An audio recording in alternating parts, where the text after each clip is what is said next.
Afternoon, YouTube, Facebook. Good afternoon, good afternoon. Yes, I am still in bed. But while I was lying here, I was thinking about all the stuff that, I was thinking about the testimony that I gave the other day. And I remembered I said that there will be a part 2 of the testimony. And so while I was there listening, I heard in my spirit that I should speak a bit more on molestation. And the reason for that is a lot of persons who have been molested, they don't know they don't know the what you would say now, the implications or the consequence of being molested. They don't know after being molested the results that would come, like the after effect. Yes, that's the right word, after effect. And so while I was laying here, it dropped in my spirit that I should speak a bit more on molestation. And so first thing I would like to touch on is that normally, because I can only speak from experience, I can only speak from what I have been through. And one of the things that I have identified is that molestation will cause you as an individual to be, it will lower your self-esteem. That is one of the things that I have identified. And so it will cause you to be seeking for love, seeking for comfort, seeking for that care. And then most of the times persons find themselves in relationship that it ended up the wrong relationship. So you because you're looking for that peace and that care and that love, because mind you that when after you have been molested, because molestation comes through a lineage of your innocence being taken away or abused. So it's basically that you are being imposed upon, and without your consent that impose is forced upon you.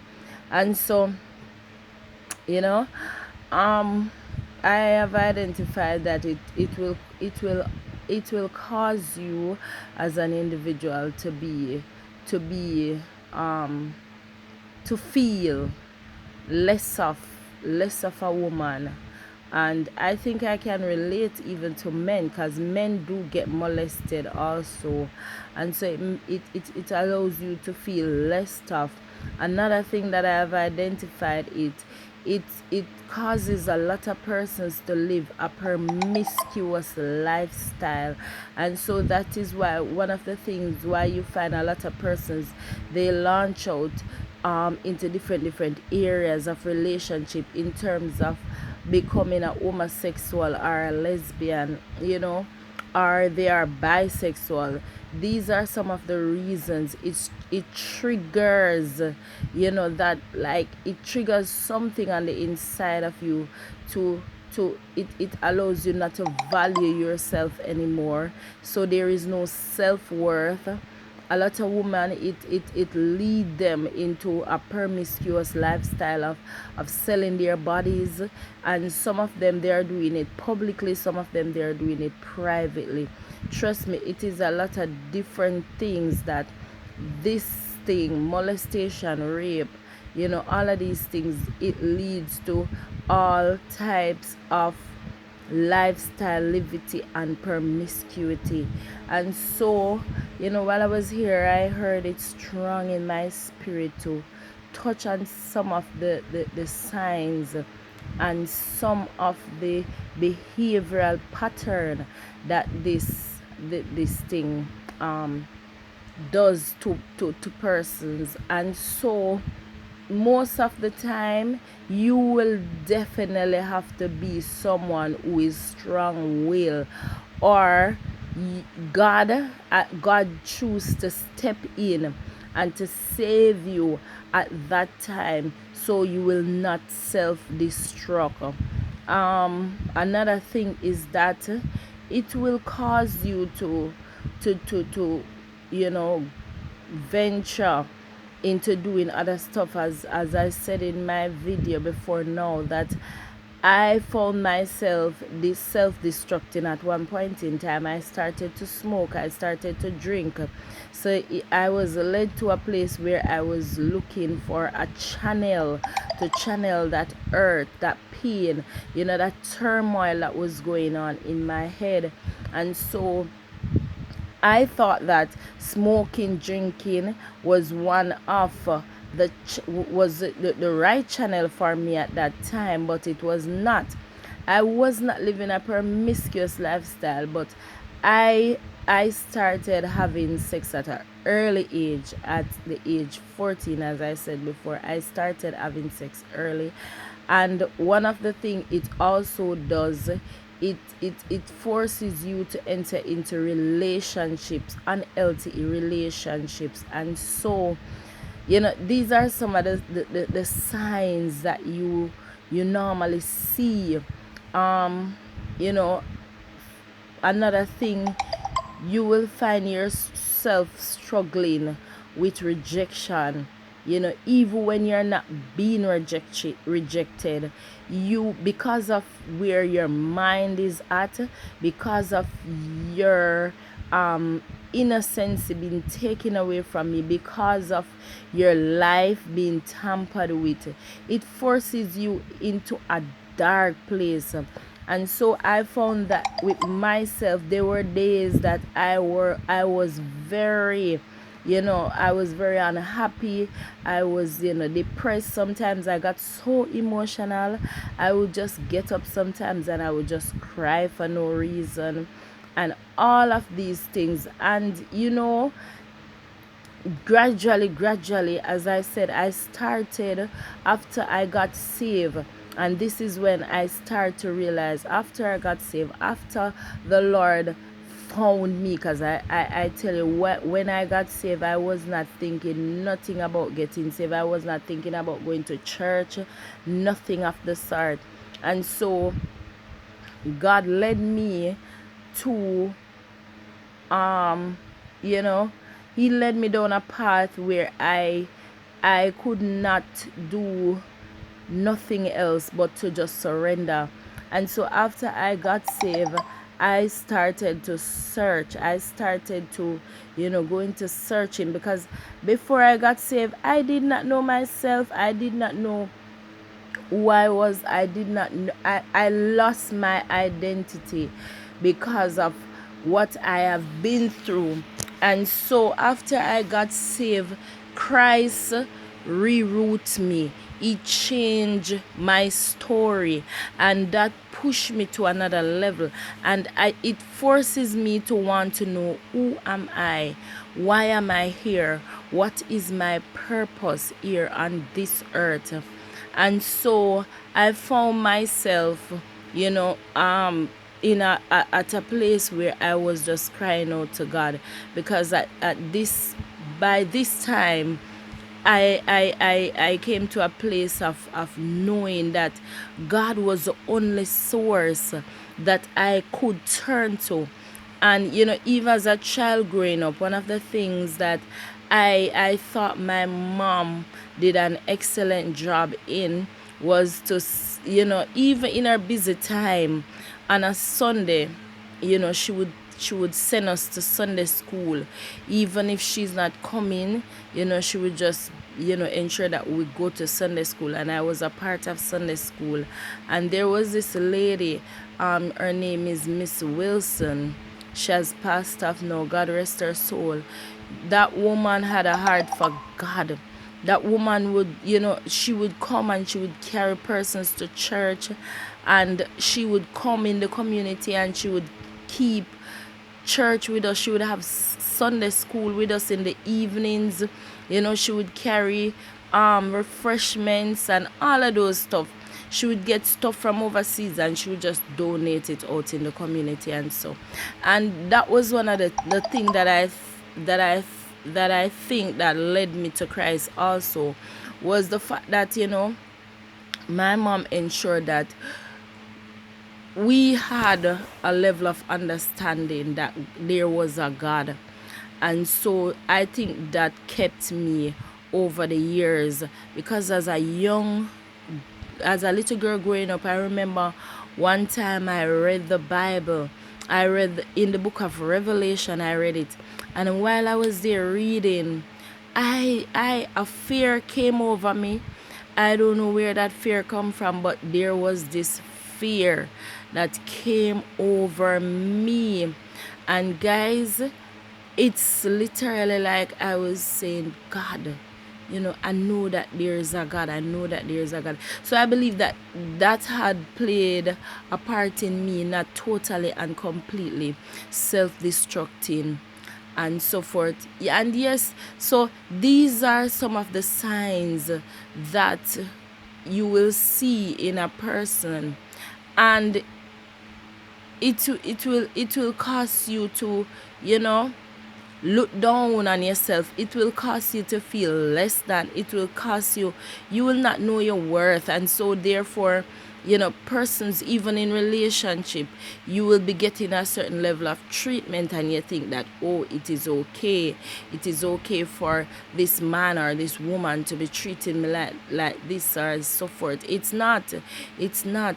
And so, these are some of the things I look on in my life, and I see where they played a part in me, in my earlier years, and leading me down to a path of almost self-destructing. And so I testify, and I put this content out there because I know that there's a young man, a young woman who is struggling just the same, and they're thinking that there is no hope. Because one of the things that I know is that when you're going through these things, it's like there is no one for you to trust. It's like you can't confide in anyone. It's like you don't feel like, yes, there I can talk to this person, or I can go. It doesn't matter the close of a relationship that you're in, or with the person, or whether it be a mother, father, sister, brother, uncle. It just, listen, you are the victim in this situation.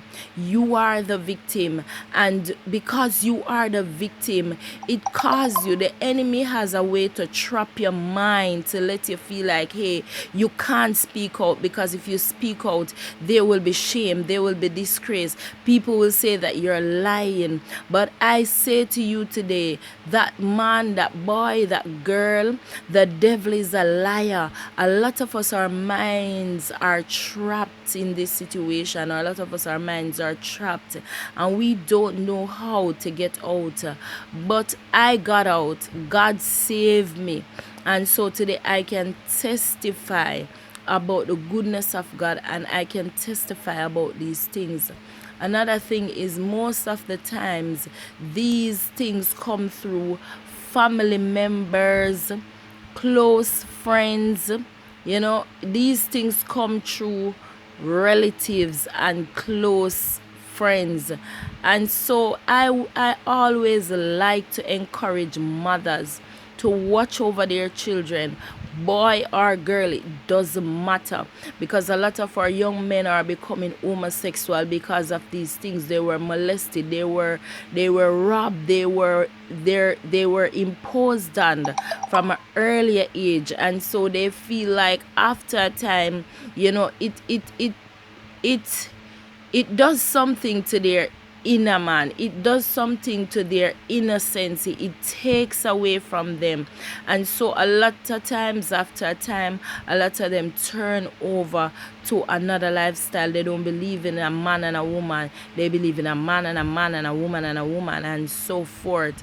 And so today, I just come here to shed light. I come to encourage. I come to, you know, pull someone out of that situation that they are going through today, and say that you can make it. You can make it. You can make it. And I say even these things for those who are looking on, because a lot of times persons around knows what is happening and they keep their mouths shut. They don't say anything. They allow this thing to get out of control, to get out of hand, and then before you know it, a lot of women, they end up, they have children for some of these family member. They have children for some of these people. They got raped and they have to carry that child. A lot of them have the child, or they give it up for adoption, whichever ways it goes. But it is unfair, and it takes away from you as a human being who would like to live your life. And if it's a case that you make mistake, you want to make mistake based on your decision, not on what someone else impose on you. And so today, it was just impressed upon my heart to say these few words. I didn't even plan this thing, guys, but when God says move, you have to move. And so I just decided to do this video. If you realize, I'm still laying in my bed, but I decided I'm just going to go ahead. And so I hope that this video encourages someone else. I'll be continuing to post videos and to go as God will have me to go, because there is more. Trust me, guys, there is more. For those who don't know, I have 3 beautiful kids. Yes, they are beautiful. I love them. And there is also a testimony in my life. There's a part where I had after I had my children and I got married, and there's a whole nother part of my life and my experience, my journey to this point. And so, guys, there I will be bringing more. I will be saying more and so forth. So for now, just have yourself a blessed and a wonderful day, and I pray that this video encourage somebody. I pray that this video shed light on that situation that you're in.